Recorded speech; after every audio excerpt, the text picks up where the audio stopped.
But yeah, we're going to be playing a little bit of co-op of Mass Effect. I've only played a teeny tiny bit of multiplayer. I'm still getting through the single player. And, well, I don't really want to get into too much about the campaign of Mass Effect Andromeda. Myself, I'm sure, as well as 90% of the people, are pretty upset with Andromeda as far as the single player goes. Multiplayer goes, like I said, I only played a little bit. It's pretty much like Mass Effect 3. But we're gonna jump in, probably do silver. It's pretty good. I don't know if I can't really say if it's better than Mass Effect 3's multiplayer, but and we're just gonna be a human soldier, male, the only human. So I haven't really played this game too much as far as the multiplayer goes. I've only played a teeny tiny bit, like I said, and it was only like, I don't know, 1 or 2 matches. So we'll see. And I also want to talk about Bellator 178. Want to do a quick review of that, the main card. I only do the main card stuff. Sometimes I'll talk about the mid card or like of UFC if it's actually a really good card or not. But we'll talk about Bellator 178.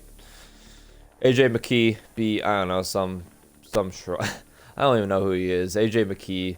It's really like wrestling because they're trying to build AJ McKee as this force to be reckoned with when he really hasn't fought. I mean, he is a good fighter. Don't get me wrong. He would kick my ass, obviously. But it seems like they just have him fight, guys who suck. And they're nobodies, So he won by a head kick. Pretty good head kick. But I'm waiting for AJ McKee to actually fight someone, like, actually good. But he wins. He's like, I don't know, 8-0 now. So AJ McKee still building him up as a big star. So they're doing a good job of it. People love AJ McKee. Syed Awad fought Ryan Quinn.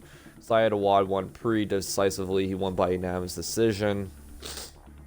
Syed Awad, he's a up and down guy. He wins fights, he loses fights. You never know with him. But he beat Ryan Quinn here, being pretty good. So there's that. People keep on quitting. I don't know why. And then we had a women's flyweight match. I don't know any of these women, but McFarlane, I can't even pronounce her first name. McFarlane, she won by submission armbar. Took her a while to get the submission. And it was also really early in the first round.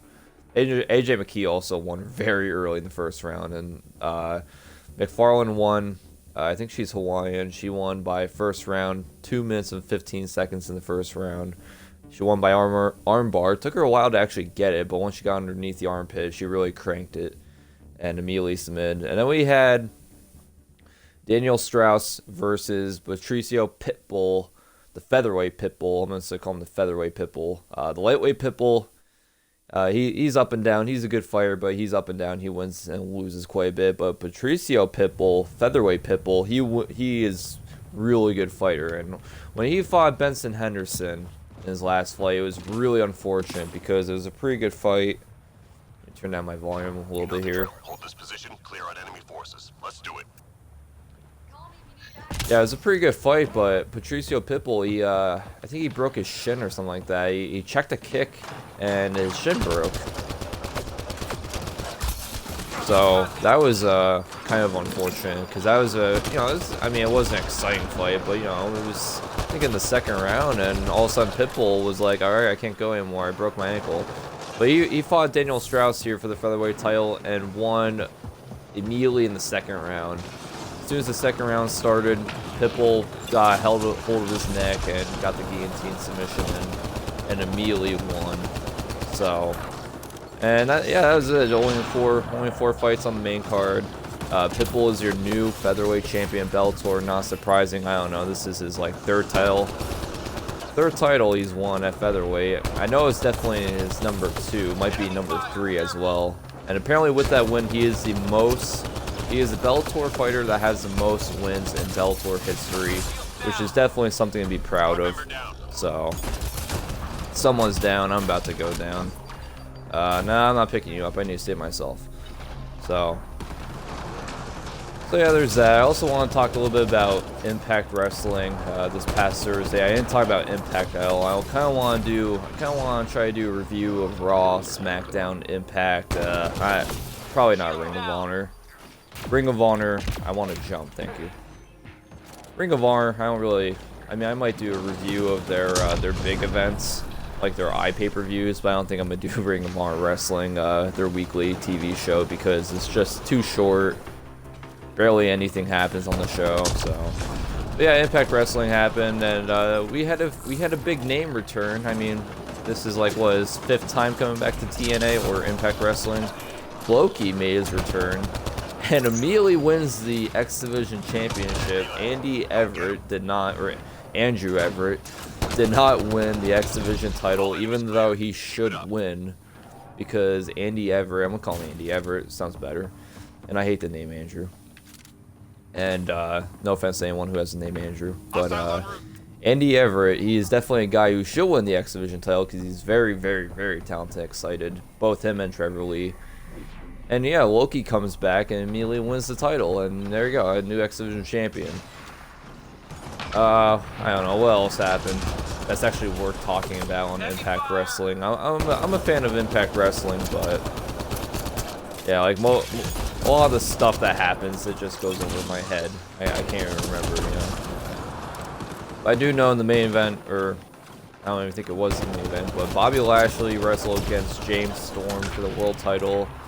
I was hoping James Storm would actually win the freaking title, because James Storm only won the TNA world title once, and he barely held it because then Bobby Roode beat him for the title. And then Bobby Roode had that great long streak of as a world champion, which I hated, you know.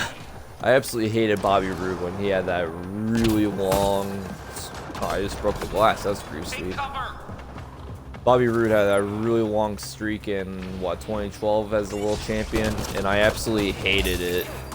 Not that I hated Bobby Roode, I just, you know, he was a good heel. He was a good heel, and I really bothered me when he was the world champion as long as he was. But then Austin Aries, one of my favorite wrestlers of all time, especially, man, that guy's kicking my ass. As soon as I freaking shoot at him, he blows up my shield. Alright. Third time's a charm, maybe? This is, also, multiplayer is very, very, very glitchy in this game, and kind of pisses me off. Oh, he's coming for me. He's coming for me. I almost died. I'm gonna die. Yeah, multiplayer is really glitchy in this game, and that pisses me off. Oh, I'm gonna die. There's no way. Maybe. Like, even when I'm running, my guy's just glitching, it feels like, and it really makes the game hard to play. So that's definitely a negative about Andromeda's multiplayer. Really glitchy. Like, the one game, there was that big, I don't know what the character's called, but it's that really big beast that's in Andromeda. He's like a boss. And I was above him, and somehow he glitched through under me and killed me all in one shot. And then my guy fell through the map, and my body started contorting everywhere. I don't know, it's very glitchy. Like, I thought the single player was glitchy. Holy shit, the multiplayer is still glitchy. So, I don't know. But yeah, as I was talking, also Magnus is back. That's pretty exciting. I like Magnus, you know. So Magnus is back in TNA. That's pretty exciting. He came back the week before. And that might have been 2 weeks ago. I don't know. Whenever they had that match between Team JB versus Team Josh Matthews, which was actually a really exciting and good main event. Really hectic. I really like that match. But anyways, Lashley ended up winning.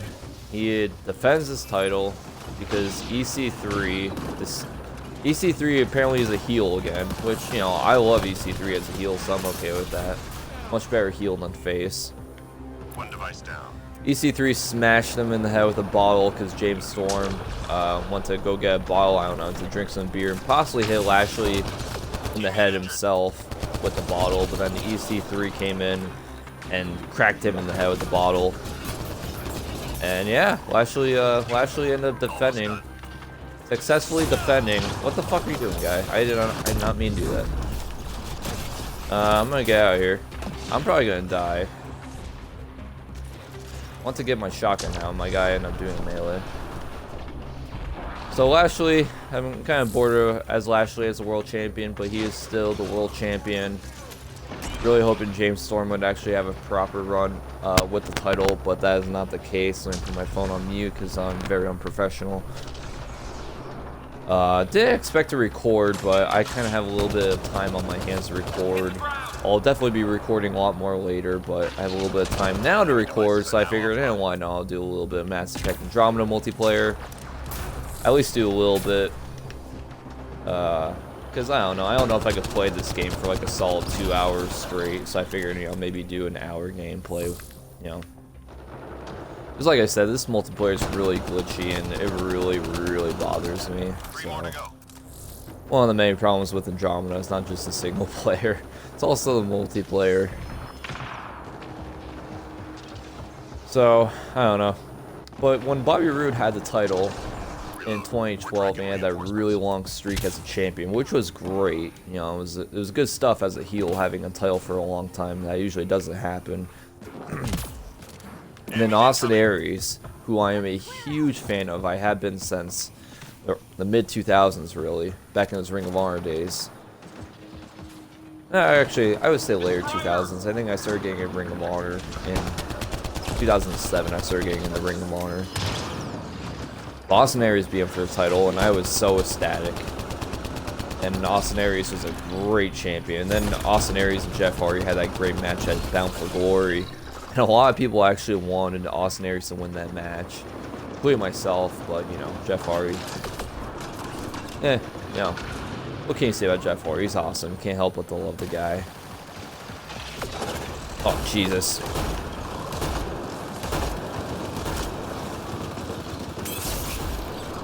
So, I kind of want to talk about what I think of TNA wrestling. I'm glitching everywhere.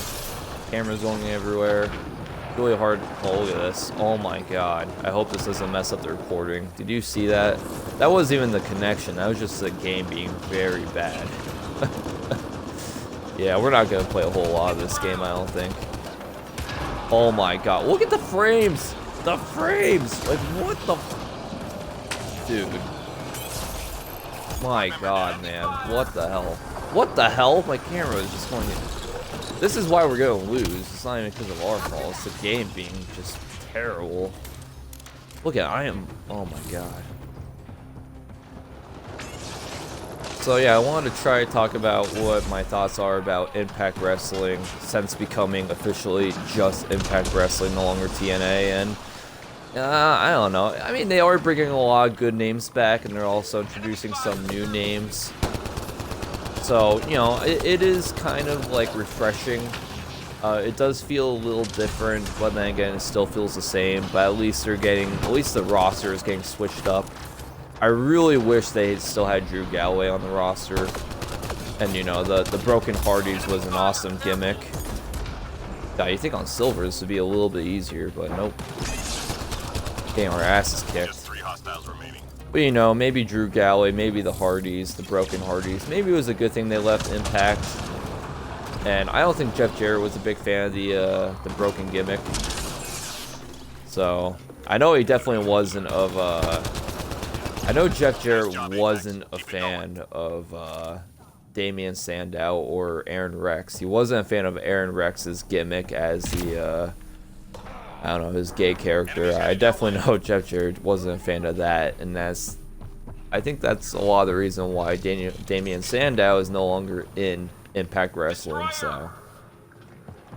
And then Mike Bennett, Maria Kanellis are also gone. Apparently they're heading to WWE straight to the main roster, that's the rumor. Mike Bennett and Maria Kanellis. Maria's return to WWE and Mike Bennett's WWE debut. Heading straight to the main roster, going to SmackDown. That's exciting. I do like Mike Bennett a lot, and who doesn't love Maria? Where'd that guy go? So they might be going straight to SmackDown, which is pretty cool, pretty exciting. I would like to see that. I mean, I would like to see him in NXT too, but if they go straight to SmackDown, better SmackDown and Raw. That's all I can say.